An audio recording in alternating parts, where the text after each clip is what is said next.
శివాయ విష్ణు రూపాయ శివారూపాయ విష్ణవే శివస్య హృదయం విష్ణు విష్ణోస్య హృదయం శివ. నాయనార్ల కథల్లోని 6వ నాయనారైన వీరన్మిండ నాయనారు కథని ముందు వీడియోలో తెలుసుకున్నాం కదా. ఈ వీడియోలో అమర్నీతి నాయనారు కథను తెలుసుకుందాము. ఈయన 7వ నాయనారు అమర్నీతి నాయనారు. చోళరాజ్యంలో ప్రసిద్ధి చెందిన పలియార్ అనే సుప్రసిద్ధ నగరంలో వైశ్యకుల సంజాతునిగా జన్మించాడు అమర్నీతి నాయనారు. ఈ గ్రామం చాలా సారవంతమై చుట్టూ తోటలు, వాటిలో పెరిగిన తరువులు, వాటికి అల్లుకున్న చక్కని లతలు, వాటికి విరబూసిన పరిమళాలు వెదజల్లే విరుగుత్తులతో పచ్చపచ్చగా శోభాయమానంగా అలరారుతూ ఉండేది. అమర్నీతి నాయనారు ధర్మబద్ధంగా వ్యాపారం చేసుకునేవాడు. బంగారం, రత్నాలు, పట్టు వస్త్రాలను విదేశాల నుండి తెప్పించి ఇక్కడ న్యాయసమ్మతమైన అందరికీ అందుబాటులో ఉండే ధరకు విక్రయిస్తూ ఉండేవాడు. అతని సంపాదన ఎంతో నీతివంతంగా ఉండేది. ఇతని ధర్మబుద్ధితో చేసే వ్యాపారం ఇతనికి బాగా కలిసి వచ్చింది. దాంతో బాగా ధనవంతుడయ్యాడు. ఇంత పెద్ద ఎత్తులో వ్యాపారం చేస్తున్నా ఎన్నో లావాదేవీలతో క్షణం తీరిక లేకుండా ఉన్నప్పటికీ ఇతని మనసు మాత్రం మహేశ్వరునిపై లగ్నమై ఉండేది. ఏ పని చేస్తున్నా స్మృతిలో శివనామాన్ని జపించడం మాత్రం మర్చిపోయేవాడు కాదు. శివభక్తులను ఇంటికి రప్పించుకొని వారిని గౌరవ సత్కారాలతో ఆదరించి అర్చించేవాడు. వచ్చిన వారందరికీ కౌపీనం, దుస్తులు ఇచ్చి వారు తృప్తిపడేలా కడుపారా కమ్మని భోజనం పెట్టి విలువైన దక్షిణలు సమర్పించుకొని వారంతా మనసు నిండా సంతోషించేలా సాగనంపేవాడు. పండుగలు, పబ్బాల సమయంలో తిరునల్లూరు దేవాలయానికి వెళ్ళి దైవాన్ని దర్శించుకునేవాడు. ఆలయ ప్రాంగణంలో నిశ్చలంగా కూర్చొని భావయుక్తంగా శివపంచాక్షరి జపిస్తూ ఉండేవాడు. ఇలా చేస్తున్నప్పుడు అతని మనసంతా ఎంతో ప్రశాంతతతో నిండిపోయేది. దాంతో పండుగల తరుణంలోనే కాకుండా ఇతర సమయాల్లో కూడా తిరునల్లూరు ఆలయానికి వెళ్ళి వస్తూ ఉండేవాడు. ఇదే తనకు ఇంత ఆనందాన్ని, ప్రశాంతతను సమకూరుస్తుంటే శాశ్వతంగా తను ఈ ఊళ్ళోనే కాపురం ఉంటే ఇంకెంత బాగుంటుందో అనుకుంటూ ఇక్కడే స్థిర నివాసం ఏర్పరచుకుందాం అనుకున్నాడు. అలా చేస్తే నిరంతరం పరమేశ్వరుని దర్శించుకోవచ్చని, శివభక్తులను సేవించుకునేందుకు వీలవుతుందని భావించాడు. అనుకున్నదే తడవుగా బంధుమిత్రులతో సహా వెళ్ళి అక్కడే స్థిర నివాసం ఏర్పరచుకున్నాడు. అంతేకాదు, దైవ దర్శనానికి వచ్చే భక్తులు బస చేసేందుకు వీలుగా ఒక సత్రాన్ని కూడా కట్టించాడు. ఆ భక్తులను ప్రతిరోజు తన ఇంటికి పిలిచి వారికి భోజనాదులు పెట్టి కౌపీనంతో పాటు విలువైన వస్తువుల్ని కానుకలుగా ఇచ్చుకునేవాడు. నాయనారు కనబరుస్తున్న నిష్కల్మషమైన నిర్మలమైన భక్తికి పరమశివుడు పొంగిపోయాడు. ముఖ్యంగా కౌపీనాలనివ్వడం, శివభక్తుల పట్ల చూపించే వాత్సల్యం, ఔదార్యం మహేశ్వరుని మనస్సుని ఆకర్షించాయి. అతని ఔదార్యాన్ని ప్రపంచానికి తెలియచేద్దామనుకున్నాడు. అదేవిధంగా అతనికి తన శుభాశీస్సులను అనుగ్రహిద్దామని తలంచాడు. అందుకని ఓ రోజున బ్రహ్మచారి వేషం ధరించి అమర్నీతి నాయనారు కట్టించిన సత్రానికి విచ్చేశాడు. మేనిపై తెల్లని విభూతి రేఖలు, ముడివేసిన జుట్టుతో భుజంపై దండం ధరించి సహస్ర కాంతులతో మెరిసిపోతున్నాడు సదాశివుడు. భుజంపై ధరించిన దండానికి చివరిగా 2 కౌపీనాలు, విభూతి సంచి కట్టి ఉన్నాయి. ఆయన వదనం 1000 కాంతులతో వెలిగిపోతోంది. కళ్ళు భానుప్రకాశమానంగా కాంతిపుంజాలు వెదజల్లుతున్నాయి. ఎంతో రాజసాన్ని ప్రదర్శిస్తూ దర్పంగా మఠంలోకి ప్రవేశించాడు. బ్రహ్మచారిని చూసి అమర్నీతి నాయనారు పరమానందభరితుడయ్యాడు. ఇంత కాంతితో ప్రజ్వరిల్లే అతిథిని చూడడం అమర్నీతి నాయనారుకు ఇదే ప్రథమం. అతిథి సత్కారాలతో ఎంతో వినయ విధేయతలు ప్రదర్శిస్తూ లోనికి ఆహ్వానించాడు. ఇతని వినయానికి పొంగిపోతూ, నాయనారు, నువ్వు మహానుభావుడివి. నీ వద్దకొచ్చిన ప్రతి ఒక్కరూ నువ్వు చేసే దాన ధర్మాలకు మనసారా సంతృప్తి వ్యక్తం చేస్తున్నారు. ముఖ్యంగా కౌపీన దానం ఎంతో ఉత్కృష్టమైంది. ఇందుకు నిన్ను వారంతా హృదయపూర్వకంగా అభినందిస్తున్నారు.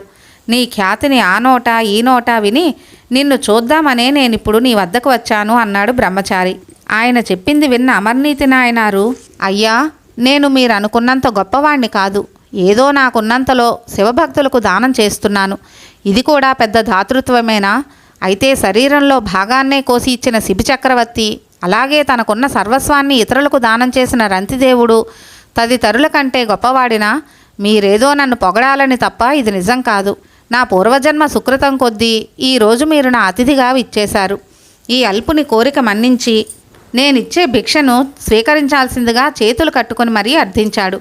అందుకు బ్రహ్మచారి అంగీకరిస్తూ, నేను పవిత్రమైన కావేరీ జలాల్లో మునక వేసి సంధ్యాదులను ముగించుకుని వస్తాను. ఇప్పటి వరకు కురిసిన వర్షంతో నేను ధరించిన బట్టలన్నీ తడిసిపోయాయి. కాబట్టి తడవకుండా ఉన్న ఈ పొడి కౌపీనాన్ని జాగ్రత్తగా నీ వద్ద ఉంచు. ఒకవేళ వర్షం వచ్చినా తడిసిపోకుండా భద్రపరచు. నేను వచ్చి తీసుకుంటాను. ఇది చాలా విలువైంది, ప్రత్యేకమైనది కూడా అని మరీ చెప్పి స్నానానికి నదికి వెళ్ళాడు బ్రహ్మచారి. బ్రహ్మచారి చెప్పినట్టు ఆ కౌపీనాన్ని అత్యంత జాగరూకతతో భద్రపరిచాడు అమర్నీతి నాయనారు. అయితే మాయావి అయిన పరమశివుడు ఆ కౌపీనాన్ని కనిపించకుండా చేశాడు. కొద్దిసేపు గడిచింది. బ్రహ్మచారి స్నానం ముగించుకుని వచ్చి తాను ఇంతకు ముందిచ్చిన పొడి కౌపీనాన్ని తిరిగి ఇవ్వమని అమర్నీతి నాయనార్ను కోరాడు. బ్రహ్మచారి అలా అడగగానే నాయనారు తాను కౌపీనాన్ని భద్రపరిచిన చోటికి వెళ్ళాడు. అయితే ఇదేం చిత్రమో కానీ ఉంచిన చోట కౌపీనం కనిపించలేదు. ఆదుర్దాతో అక్కడంతా గాలించాడు. అయినా ఎక్కడా కనిపించలేదు. నాయనారుకు సిగ్గనిపించింది. ఎలా జరిగింది? వస్త్రాన్ని ఇక్కడే ఉంచాను, ఏమయ్యింది? ఎవరు తీశారు? అయినా లోనికి ఎవరూ రాలేదు కదా. ఇప్పుడు బ్రహ్మచారికి ఏం చెప్పాలి అనుకుంటూ గడగడ వణికిపోయాడు. నెమ్మదిగా బ్రహ్మచారిని సమీపించాడు. అయితే ఆయనతో మాట్లాడేందుకు నోరు పెగలడం లేదు. చివరకు ఏమైతే అదే అయిందని భావిస్తూ బ్రహ్మచారికి జరిగినదంతా వివరించి వేరే కౌపీనాన్ని పట్టుకుని స్వీకరించమని చేతులు పట్టుకుని బతిమాలాడు. నాయనారు చెప్పిన మాటలను బ్రహ్మచారి ససేమిరా అంగీకరించలేదు. నాయనారు రెట్టింపు ధనం ఇస్తానని సర్ది చెప్పబోయాడు. అందుకు కూడా బ్రహ్మచారి కోపంతో, నీవిచ్చే ధనాన్ని నన్నేం చేసుకోమంటావు? అదేమీ నాకు అవసరం లేదు, నా కౌపీనమే నాకు కావాలి అంటూ బ్రహ్మచారి ఇంకా ఇలా అన్నాడు. ఒకవేళ నిజంగా నా కౌపీనం కనిపించిన పక్షంలో నేను నీకిచ్చిన కౌపీనానికి సరితూగే మరో కౌపీనాన్ని ఇయ్యమన్నాడు. బ్రహ్మచారి అన్న ఈ మాటతో నాయనార్కు కొంత ఊరట కలిగింది. అందుకు అంగీకరిస్తూ వెంటనే త్రాసును తెప్పించాడు. బ్రహ్మచారి దగ్గర ఉన్న కౌపీనాన్ని ఒకవైపు ఉంచాడు. రెండో తక్కెటలో తానివ్వదలిచిన కౌపీనాన్ని ఉంచాడు. చిత్రంగా బ్రహ్మచారి ఉంచిన కౌపీనం ముందు నాయనారు ఉంచిన కౌపీనం తూగలేకపోయింది. అమర్నీతి నాయనారు ఆశ్చర్యపోయాడు. ఎన్ని కౌపీనాలు పెట్టినా, ఎంత బరువు ఉంచినా బ్రహ్మచారి కౌపీనమే బరువు అనిపిస్తోంది. అమర్నీతి నాయనారుకు ఏం చేయాలో అర్థం కావడం లేదు. ఇదంతా శివలీలగా గ్రహించాడు. తన మొత్తం సంపదనంతా త్రాసులో ఉంచాడు. ఆ సంపద మొత్తం బ్రహ్మచారి కౌపీనానికి సరితూగలేదు. మరి సాక్షాత్తు పరమశివుడు ధరించే కౌపీనం అంటే సామాన్యమైనదా? 4 వేదాలు ఆ కౌపీనానికి 4 మూలలు, సకల శాస్త్రాలు ఆ కౌపీనానికి పోగులు. అలాంటి దివ్యమైన కౌపీనాన్ని భౌతికపరమైన వస్త్రాలు, సంపద ఎలా తూయగలవు? అమర్నీతి నాయనారుకు దిక్కు తోచడం లేదు. క్షమించమంటూ బ్రహ్మచారి కాళ్ల మీద పడ్డాడు. స్వామి, నేను, నా భార్య, పుత్రులేమైనా మీ కౌపీనానికి సమం అవుతామేమో తూచండి. ఒకవేళ తూగితే మేము మీకు సమర్పించుకునేందుకు మేమంతా సిద్ధంగా ఉన్నాము అని దోసిలొగ్గి నిలుచున్నాడు.